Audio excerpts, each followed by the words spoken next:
Hai, eh, dengan kami BGTV di sini dalam podcast kami Ngetok, ngobrol enak dengan toko. Oke, suatu kehormatan saat ini kita telah kedatangan narasumber yang sangat kompeten. Beliau adalah seorang hakim yang cukup masuk dalam kategori muda. Beliau juga sudah berdasarkan riwayat pekerjaan telah melanglang buana keliling Indonesia dalam melakukan penegakan hukum sebagai hakim. Beliau adalah yang terhormat Bapak Ahmad Fikri Oslami, SH MHI. Selamat datang Bapak. Iya, selamat datang, selamat Pak. Terima kasih Bapak untuk berkenan mengisi kegiatan kami dalam podcast ini. Iya, Oke, Bapak, tadi telah saya sampaikan juga bahwa kepada pemirsa bahwa Bapak uh, Fikri adalah sebagai seorang hakim. Kemudian mungkin saya akan saya sampaikan juga kepada kawan-kawan sekalian bahwa Bapak Ahmad Fikri Oslami juga adalah wakil ketua Pengadilan Agama Kabupaten Banyuasin di Kota Pangkalan Balai, Sumatera Selatan. Kemudian beliau juga tengah menjalankan studi Strata 3 program doktor ilmu hukum di Universitas Sriwijaya. Oke, Bapak izin mungkin saya akan langsung masuk ke dalam materi uh, pertanyaan atau podcast kita.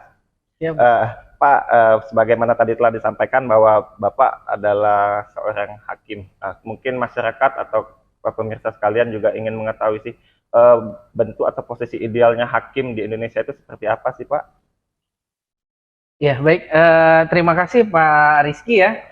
Sebelumnya kehormatan ini bagi saya diundang hadir di BGTV ini sebagai salah satu narasumber dalam podcastnya. Biasanya saya yang bertanya Pak, sekarang saya Siap, ditanya. Pak. Ini, makanya saya deg-degan juga nih Pak. Ini yang ditanya. Baik. Bohong, Pak. Ya, tadi terkait pertanyaan yang tadi ya Pak ya. Gimana tadi Pak? Bentuk idealnya Bentuk ideal. hakim mungkin dalam melakukan penegakan hukum di Indonesia, Pak. Ya, menurut saya kalau bentuk idealnya hakim dalam penegakan hukum ya, kalau menurut saya tidak hanya Pak ya, seorang hakim itu tidak hanya dia melihat dari sudut pandang kepastian hukum Pak. Menurut saya tidak itu, tetapi banyak sekali faktor-faktor yang harus dipertimbangkan hakim untuk memberikan keadilan ke masyarakat Pak. Gitu. Jadi tidak hanya semata-mata hakim itu adalah ya kalau saya dalam tanda kutip sebagai corong undang-undang Pak ya, ansih, tetapi bagaimana hakim juga nanti bagaimana dia dengan keadilan dia dapat mempertimbangkan hukum itu mungkin dia akan out of the box Pak. Jadi menurut saya harus seperti itu seorang hakim. Jadi dia harus juga punya sifat refinding. Kalau menurut saya Pak ya, saya secara pribadi seperti itu. Saya tidak mau hakim itu hanya sekedar corong undang-undang saja Pak. Mungkin kalau berkaca kepada doktrin yang ada di Indonesia bahwa hakim adalah corong undang-undang, tapi bentuk ideal menurut Pak Fikri adalah hakim juga harus mengikuti apa yang ada di dalam masyarakat. Mungkin iya Pak, iya makanya kan the living law itu kan hukum yang hidup di masyarakat itu Pak ya. Jadi menurut saya secara pribadi Pak ya, apalagi di dalam hukum perdata, perdata ini kan dia tidak ansih terpatok dengan aturan perundang-undangan Pak. Baik. Makanya ada beberapa hal ya, misalkan saya di pengadilan agama Pak ya, di pengadilan agama ini kan sekarang bagaimana pengadilan agama itu sangat concern sekali terhadap perlindungan terhadap hak-hak anak dan perempuan Pak. Baik. Jadi ada perkara-perkara yang dahulunya yang mungkin sangat tidak biasa, misalkan perkara cerai gugat, ya. Jadi seorang istri mengajukan gugatan cerai itu tidak biasa, dia juga menuntut hak-haknya, Pak. Seperti dia nafkah iddah, mut'ah. Namun sekarang, Pak, sekarang ini seorang istri yang mengajukan gugatan cerai itu dia bisa menuntut hak-haknya, Pak. Begitu. Kan biasanya dulu, Pak, ketika saya jadi awal-awal hakim di tahun 2010 itu tidak biasa, Pak. Kenapa saya katakan tidak biasa? Karena biasanya mindset masyarakat ketika seorang istri mengajukan gugatan cerai itu kan dia kan nusus Pak. Kenapa? Karena dia mengajukan gugatan.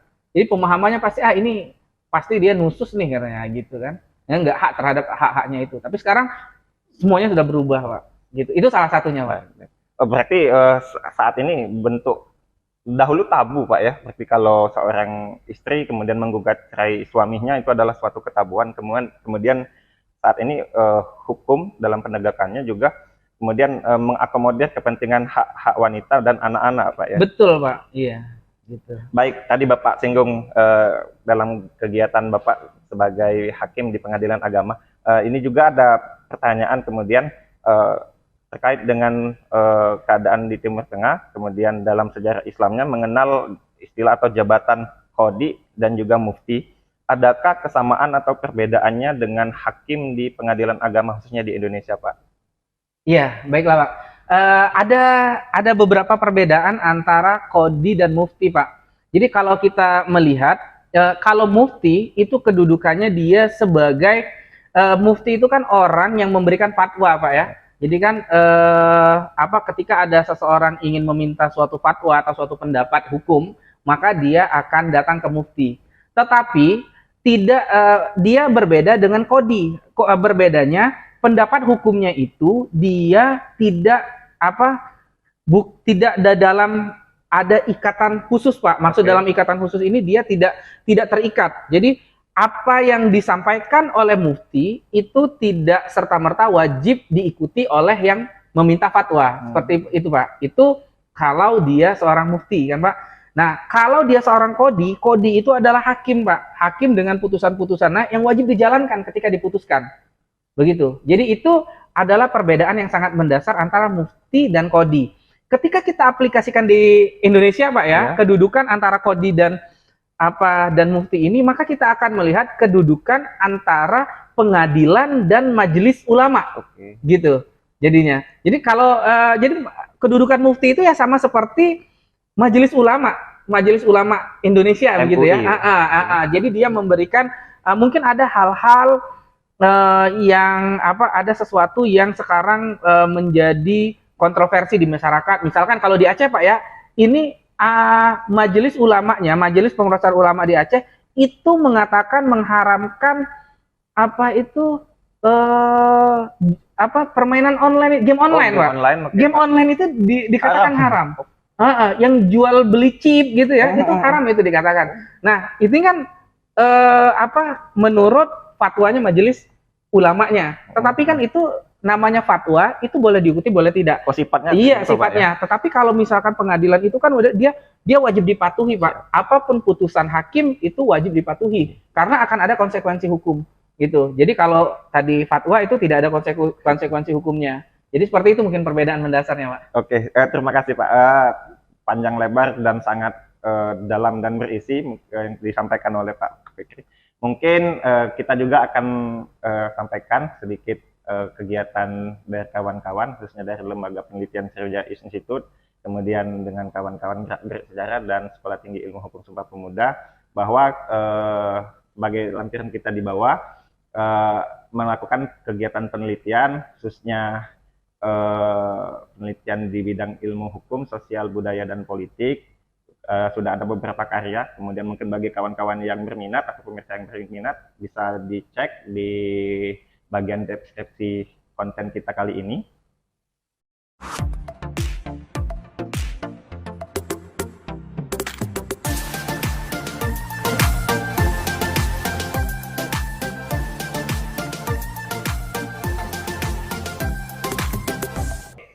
Baik, tadi sudah disampaikan juga oleh Bapak bahwa bagaimana perbedaan qadhi, mufti, kemudian penerapan atau aplikasinya di Indonesia, Pak ya. Kemudian tadi Bapak singgung di Aceh, waduh di Aceh. Ini ada juga pertanyaan kemudian Pak, dengan melihat latar belakang dan riwayat serta pengalaman Bapak menjabat sebagai hakim di wilayah Aceh, daerah yang notabene menerapkan syariat hukum atau syariat Islam sebagai hukum yang berlaku. Kemudian apa Pak perbedaan dari pelaksanaan peradilan agama yang ada di Aceh, kemudian dengan peradilan agama yang ada di luar Aceh? Ya, baik Pak. Jadi memang saya menghabiskan mayoritas karir saya, Pak ya. Siapa? Sampai dengan hari ini memang di Aceh. Saya sudah hampir 13 tahun jadi hakim. 11 tahunnya saya habiskan di Aceh, Pak, bertugasnya di 3 kabupaten, Pak, di Kabupaten Pidi, Aceh Barat, dan Aceh Selatan. Jadi memang ada perbedaan di Indonesia ya, kalau kita melihat historisnya ini kan bermula dari adanya konsekuensi Undang-Undang Pemerintahan Aceh Pak nomor 11 tahun 2006. Itu adalah amanat daripada MOU antara pemerintah Indonesia dan Gerakan Aceh Merdeka pada waktu itu di tahun 2004. Jadi dalam proses itu salah satunya tuntutan masyarakat Aceh bagaimana Aceh itu menerapkan syariat-syariat Islam di dalam sendi-sendi kehidupan bermasyarakatnya, Pak. Salah satunya itu muncullah yang namanya Mahkamah Syariah di sana. Nah, ini. Jadi ada perbedaan kalau mungkin di luar Aceh, Pak, itu kita menyebutnya pengadilan agama. Tetapi kalau di Aceh nomenklaturnya adalah Mahkamah Syariah. Begitu. Nah, dengan adanya perbedaan ini juga ada konsekuensi terkait kewenangan mengadilinya, Pak. Baik. Jadi kalau pengadilan agama biasanya kan dia ya pasti mindset orang kan, Pak, perkaranya pasti cerai gitu ya, cerai. Memang tidak dinafikan 95% perkara pengadilan agama itu memang perceraian. Baik, Pak. Tapi kalau di Aceh, Pak, dia ada perkara jinayatnya, Pak. Jinayat atau lebih dikenal mungkin kalau orang biasanya pidana gitu ya, betul, jinayat. Betul. Itu diatur di dalam konun. Awal mulanya di tahun 2003 2003 itu ada 3 kewenangan, Pak, itu terkait halwat, hamar, dan maisir. Jadi yang mesum, kemudian hamar minuman keras, kemudian maisir judi itu diadili di Mahkamah Syariah, Pak. Jadi nanti ancaman hukumannya adalah dia ada pilihan, jadi ada cambuk, kemudian ada penjara dan ada denda. Kemudian di tahun 2014 ada perluasan kewenangan kembali, Pak. Ada revisi konun. Jadi konun terkait hukum jinayat itu ada di konun 6 2014, Pak. Nah, di situ malah sekarang sudah ada 10 kewenangan, Pak. 10 kewenangan. Jadi 3 kewenangan tadi hamar, halwat, maisir, kemudian ditambah juga dengan pelecehan seksual, Pak. Kemudian pemerkosaan, kemudian zina, kemudian kazaf, Pak, menuduh zina, kemudian lesbian, kemudian homoseksual, kemudian ihtilat, Pak.